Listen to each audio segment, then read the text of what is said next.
Hi hello வணக்கம் மக்களே. இன்றைக்கி நம்ம என்ன பார்க்க போகிறோம் அப்படின்னு பார்த்திங்கன்னா கொலு எதுக்கு செலிப்ரேட் பண்ணுறோம், ஏன் செலிப்ரேட் பண்ணுறோம், என்னென்னலாம் அதில் வைக்கணும், சேலத்தில் எங்கே அதை வாங்கணும், எங்கே எவ்வளோ ரேட் இருக்குது, எல்லாத்த பற்றி இந்த வீடியோவில் ஷார்ட்டாக ஸ்வீட்டாக எனக்கு தெரிஞ்ச வகையில் நான் சொல்கிறேன். நவராத்திரி கொலு எதுக்கு செலிப்ரேட் பண்ணுறாங்கன்னு பார்க்கலாம் வாங்க. அந்த காலத்திலே பெண்களுடைய முக்கியத்துவத்தை பற்றி சொல்லியிருக்காங்க. இந்த கொலுவில் முப்பெரும் தேவியர்களுக்கு நன்றி சொல்லும் விதமாக தான் இந்த கொலு செலிப்ரேட் பண்ணப்படுது.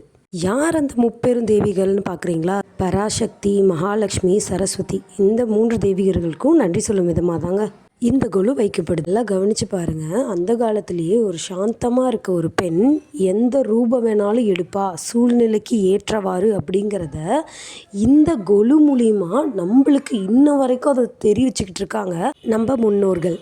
இந்த கொலு பொம்மை மண்ணால் செய்யப்பட்டிருந்தா சிறப்பு. அதை விட சிறப்பு ஒன்று இருக்குது. என்ன தெரியுமா? மரப்பாச்சி பொம்மைங்க. அதில் 10 சிலை வைக்கிறீங்கன்னா அட்லீஸ்ட் ஒரு 2 சிலைனாச்சும் மரப்பாச்சி பொம்மையில் வைங்க.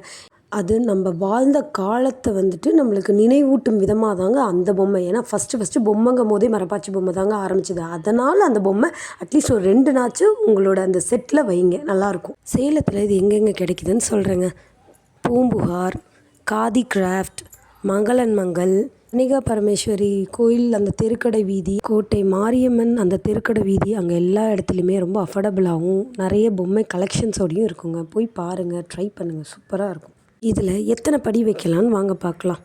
அதிகபட்சமாங்க 11 படி வரைக்கும் வைக்கலாங்க. 11 படி, 9 படி, 7 படி, 5 படி, 3 படி, இந்த மாதிரி நம்ம வசதிக்கு ஏற்ப நம்ம படிகளை அமைச்சிக்கலாங்க. முக்கியமான ஒரு வாசகத்தை விட்டுட்டோம் பாருங்கள். ஆண்களுக்கு 1 ராத்திரி சிவராத்திரி, பெண்களுக்கு 9 ராத்திரி நவராத்திரிங்க.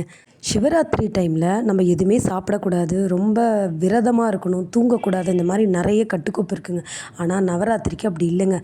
கொலு வச்சுருக்க அந்த 9 நாளுமே சாமிக்கு பிரசாதம் செஞ்சு படைச்சி வீட்டுக்கு வந்தவங்கள சந்தோஷமாக உபசரித்து அவங்களுக்கும் அதை ஷேர் பண்ணி இந்த மாதிரி பல சந்தோஷமான விஷயங்களை நம்மளோட வருங்கால குழந்தைங்களுக்கு கற்றுக் கொடுக்கணுங்க. பெண்கள்னால் என்னங்க, எல்லாருக்கும் வயிறார சாப்பாடு போட்டு பார்க்குறவங்க தாங்க பெண்கள். அதில் மனிதர்கள் என்ன, சாமி என்ன, எல்லாம் ஒன்று தாங்க. சரிங்க, ஒவ்வொரு நவராத்திரியுமே 3 நாளாக பிரிக்கிறாங்கங்க. ஃபஸ்ட்டு 3 நாளை பராசக்திக்கு உகந்த நாளாகவும், அடுத்த 3 நாளில் மகாலட்சுமிக்கு உகந்த நாளாகவும், அடுத்த 3 நாளை சரஸ்வதிக்கு உகந்த நாளாகவும் பிரிக்கப்படுதுங்க. இந்த கொலு டால்ஸ் வைக்க வேண்டிய திசை பார்த்திங்கன்னா 2 திசை, கிழக்கு, இன்னொன்று வடக்கு. கிழக்கு பார்த்து வைக்கலாம், வடக்கு பார்த்து வைக்கலாம். That means east and north. இதை நாம் நவராத்திரின்னு சொல்கிறோங்க. ஆனால் நார்த் சைடில் இதை கர்பா, தாண்டியா, துர்கா பூஜைன்னு சொல்லி டிஃப்ரெண்ட் நேம்ஸை வச்சு கூப்பிட்டுக்கிறாங்க. நம்ம 9 days நவராத்திரி செலிப்ரேட் பண்ணிட்டு 10th டேவாக நம்ம சரஸ்வதி பூஜை, ஆயுத பூஜை, விஜயதசமி அப்படின்னு சொல்லி நேம் வச்சுருக்கோங்க. சரிங்க, 9 படிகளில் ஒவ்வொரு படியிலையும் என்னென்ன வைக்கலாம் அப்படிங்கிறத பற்றி இப்போ சொல்கிறேன், தெரிஞ்சுக்கோங்க. ஃபஸ்ட்டு படி கீழேருந்து ஸ்டார்ட் பண்ணுறேங்க. கீழ் படியில் ஓரறிவு கொண்ட உயிரினங்களை வைக்கணுங்க. தட் மீன்ஸ் புல், மரம், செடி, கொடி, அந்த மாதிரி இதை வைக்கலாம். அதுக்கு அடுத்தது 2வது படியில் ஈரறிவு கொண்ட ஜீவராசிகளை வைக்கலாங்க.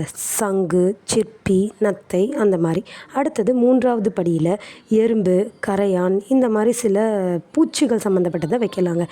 அடுத்தது 4வது படியில் வண்டு, நண்டு, தும்பி, இந்த மாதிரி சில விஷயங்களை வைக்கலாங்க. அடுத்து 5வது படியில் 5 அறிவு கொண்ட விலங்கு, பறவை வைக்கலாங்க. அடுத்தது 6வது படியில் 6 அறிவு கொண்ட நம்ம தாங்க மனிதர்கள். நம்மளோட உருவங்களை ஒரு கான்செப்டாக இந்த கல்யாணம், திருமணம், இந்த மாதிரி காட்சிகளை அங்கே ஒரு செட்டாக வைக்கலாங்க. அது பார்க்க ரொம்ப அழகாக இருக்கும். அடுத்தது 7வது படியில் சித்தர்கள், மகான்கள், இந்த மாதிரி இருப்பாங்க இல்லையா, அவங்களோட சிலைகளை வைக்கலாங்க. 8வது படியில் தசவதாரம், அஷ்டலக்ஷ்மி, அப்புறம் பூஜை சம்மந்தப்பட்ட பொருட்கள்லாம், இந்த மாதிரி சின்ன சின்ன ஐட்டம்ஸ்லாம் அங்கே வைக்கலாங்க. அடுத்தது 9வது படி ரொம்ப ரொம்ப முக்கியமான படிங்க. ஃபஸ்ட்டு விநாயகரை மேலே தூக்கி வச்சுட்டு அவருக்கு பக்கத்துலேயே கலசம் வச்சு வழிபாடு பண்ணுறவங்க தாராளமாக கலசம் வச்சு வழிபாடு பண்ணலாங்க. ஒரு சிலர் 9வது படியில் வைப்பாங்க, ஒரு சிலர் கீழேயே அதுக்கு ஒரு தனி பலகை போட்டு வைப்பாங்க. ஆனால் அந்த 9வது படிகளில் முக்கியமாக வைக்க வேண்டியது 3 தேவியர்களுடைய உருவங்களை வச்சு ரொம்ப சிறப்பாக வழிபாடு பண்ணுவாங்க. இதுதாங்க. ஒரு சிலர் இஷ்ட தெய்வம், குலதெய்வம், இந்த மாதிரி சொல்லிவிட்டு அவங்களுக்கு பிடிச்ச எல்லாத்தையும் அங்கே வைப்பாங்க. தப்பே இல்லைங்க, தாராளமாக வச்சு வழிபாடு பண்ணலாங்க. இப்போ நீங்கள் பார்த்துட்ருக்க வீடியோ இருக்குது இல்லைங்களா, இது வந்து என்னோடய ஸ்டூடெண்ட்டோட வீட்டில் அவங்க கொலு வச்சதை எனக்கு வீடியோ பிடிச்சி அனுப்பிச்சிருந்தாங்க. ரொம்ப இன்வைட் பண்ணாங்க. என்னால் போக முடியல. பிகாஸ் நம்மளுக்கு ஈவினிங் டைமில் தான் ஒர்க் இருக்குது இல்லைங்களா, அதனால் போக முடியல. அதனால் அவங்க எனக்கு வீடியோ பிடிச்சி இது எங்கள் வீட்டு கொலுன்னு சொல்லி அனுப்பிச்சிருந்தாங்க. ரொம்ப அழகாக இருந்தது. அவங்க பேர் மித்துன், அவங்க வீட்டிலேருந்து அனுப்பிச்சிருந்தாங்க. இதுக்கு முன்னாடி ஒரு கிளிப் போட்டிருப்பேன். அது வந்து பார்த்திங்கன்னா என் பெரிய பையனோட ஸ்கூல்லேருந்து என்னை வந்து இன்வைட் பண்ணியிருந்தாங்க எங்களை.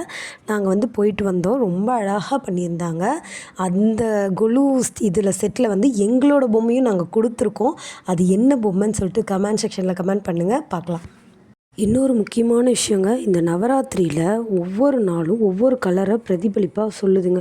ஒயிட் வந்து அமைதிக்காகவும், ரெட் வந்து ஸ்ட்ரென்த்துக்காகவும், ப்ளூ வந்து பிரேவரி தைரியத்துக்காகவும், எல்லோ வந்து ஹாப்பினஸ்க்காகவும், க்ரீன் வந்து வளர்ச்சி க்ரோத்துக்காகவும், க்ரே வந்து டிரான்ஸ்ஃபர்மேஷன் புதுசாக நம்மளுக்கு ஏதோ ஒன்று வரப்போகுதுங்கிற ஒரு எதிர்பார்ப்புக்காகவும், ஆரஞ்சு பாசிட்டிவிட்டி ஒரு நல்ல ஒரு பாசிட்டிவிட்டியாக இருக்கிறதுக்காகவும், பீகாக் ஹோப் நம்பிக்கைக்காகவும், பிங்க் லவ் அன்புக்காகவும் ஒவ்வொரு நாளும் தனித்தனியாக பிரிக்கப்பட்டு சொல்லப்படுதுங்க. அடுத்தது பெரிய கொலு செட் பார்த்தோம் இல்லைங்களா, அது வந்து பார்த்திங்கன்னா நம்ம சேலம் எல்லப்பிடாரியம்மன் கோயிலில் வச்ச கொலு செட்டுங்க. நல்லா பெருசாக வச்சுருந்தாங்க. சூப்பராக இருந்தது. நிறைய பொம்மைகள் இருந்தது. ரொம்ப தத்ரூபமாக நல்லா இருந்தது. இப்போ நீங்கள் பார்த்துட்ருக்கிறது வந்து நம்ம சின்ன திருப்பதி முத்துமாரியம்மன் கோயிலில் வச்ச கொலு செட்டுங்க. ரொம்ப அழகாக சின்னதாக கச்சிதமாக வச்சுருந்தாங்க. ரொம்ப அழகாக இருந்தது. நானும் போய் பார்த்துட்டு வந்தேன். ரொம்ப அழகாக இருந்தது. அவங்களுக்கு பிடிச்ச மாதிரி நல்லா சிறப்பாகவே பண்ணியிருந்தாங்க. என்னோட இந்த வீடியோஸ் எல்லாமே உங்களுக்கு பிடிச்சிருந்ததுன்னா லைக் பண்ணுங்கள், ஷேர் பண்ணுங்கள், காமெண்ட் பண்ணுங்கள். தேங்க்ஸ் ஃபார் வாட்சிங். see you on next video. Thank you.